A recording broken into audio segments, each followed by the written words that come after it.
ओम श्री रामचंद्राय नमः।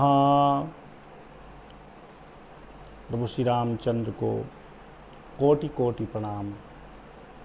प्रकरण है कि महान विभूतियाँ कभी भी अपनी बड़ाई का बखान नहीं करती हैं, कभी भी वे स्वयं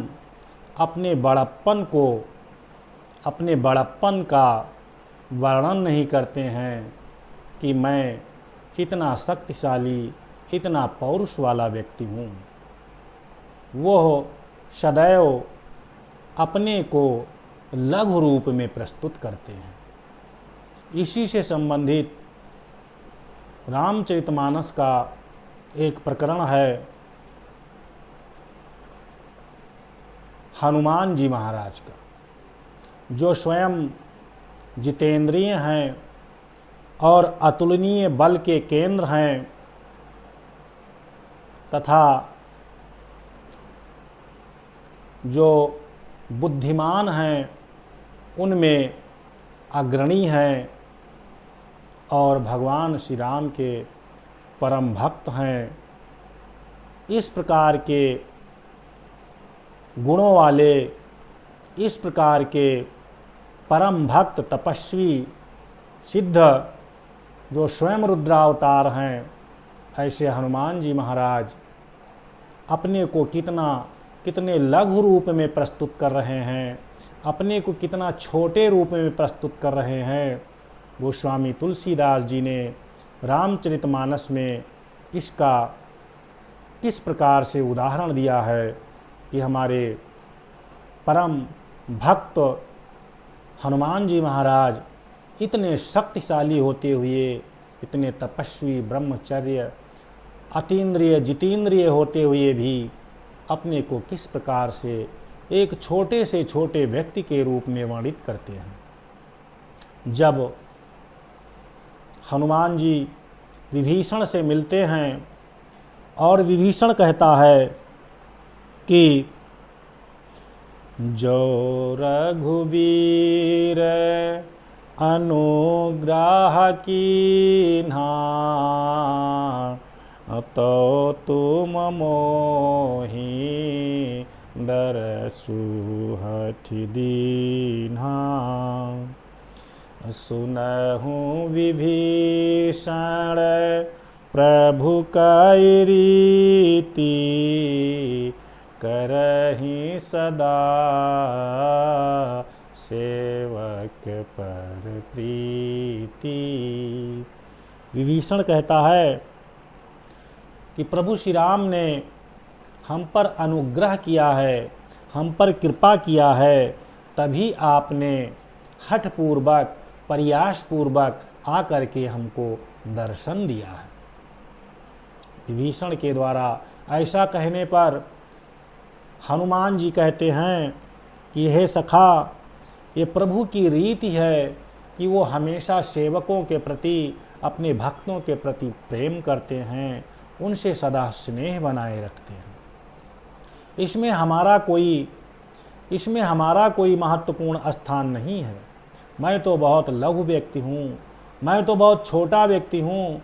जो कुछ किया है वो प्रभु श्री राम ने किया है, उन्हीं का अनुग्रह था और उन्हीं की कृपा थी।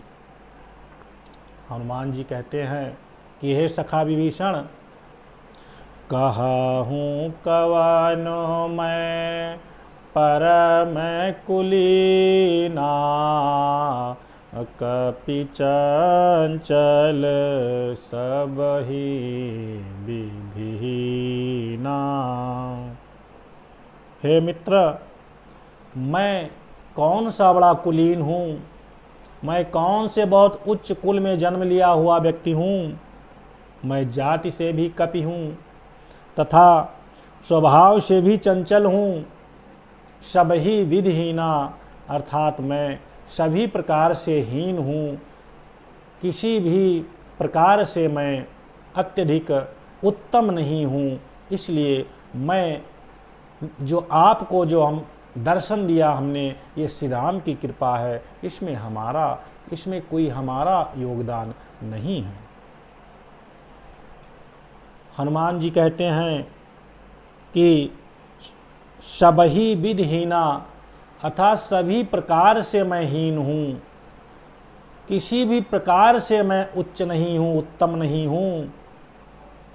हनुमान जी महाराज ने अपने लिए जो ये चंचल शब्द का प्रयोग किया है कि मैं कपि हूँ और स्वभाव से चंचल हूँ, तो जो चंचलता नाम का दोष है, यह दोष जिस व्यक्ति में आ जाता है वो सभी प्रकार से हीन हो जाता है।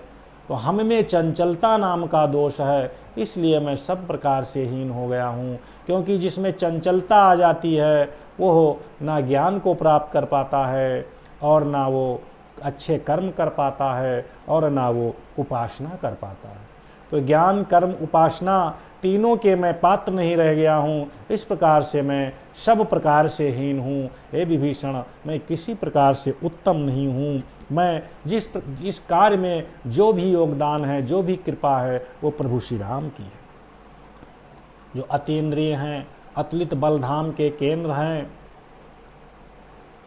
ऐसे परम राम भक्त हनुमान जी महाराज अपने को इस प्रकार से लघु रूप में वर्णित करते हैं, अपने को अत्यधिक छोटे रूप में वर्णित करते हैं। कभी भी वो अपनी बड़ाई नहीं करते हैं। इसलिए हमें इन प्रकरणों से शिक्षा लेनी है कि जो महान विभूतियाँ हैं, कभी भी वो अपनी स्वयं प्रशंसा नहीं करती हैं, अपना कभी भी वो स्वयं अपने बड़प्पन को नहीं दर्शाती हैं।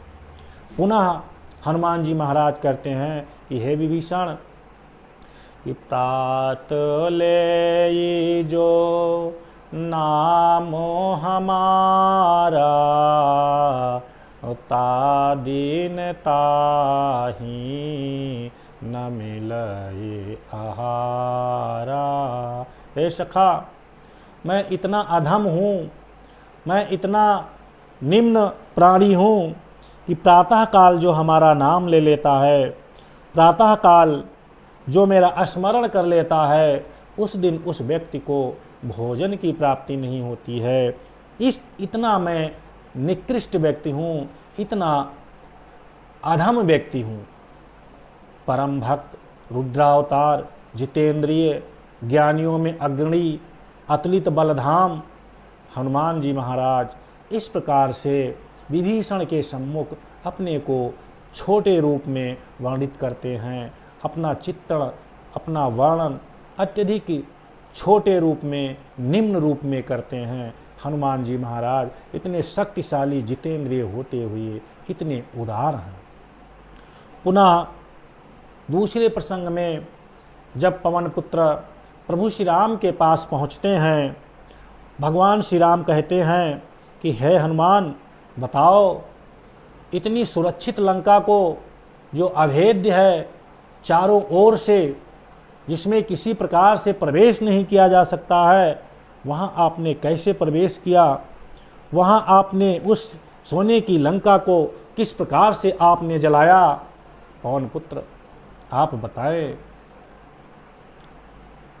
हनुमान जी महाराज कह रहे हैं, हे प्रभु, यह सब मेरे सामर्थ्य की बात नहीं है, ये सब हमारा किया हुआ कुछ नहीं है, ये सब आपका किया हुआ है। शाखा मृग काय बड़ी मनुषाई,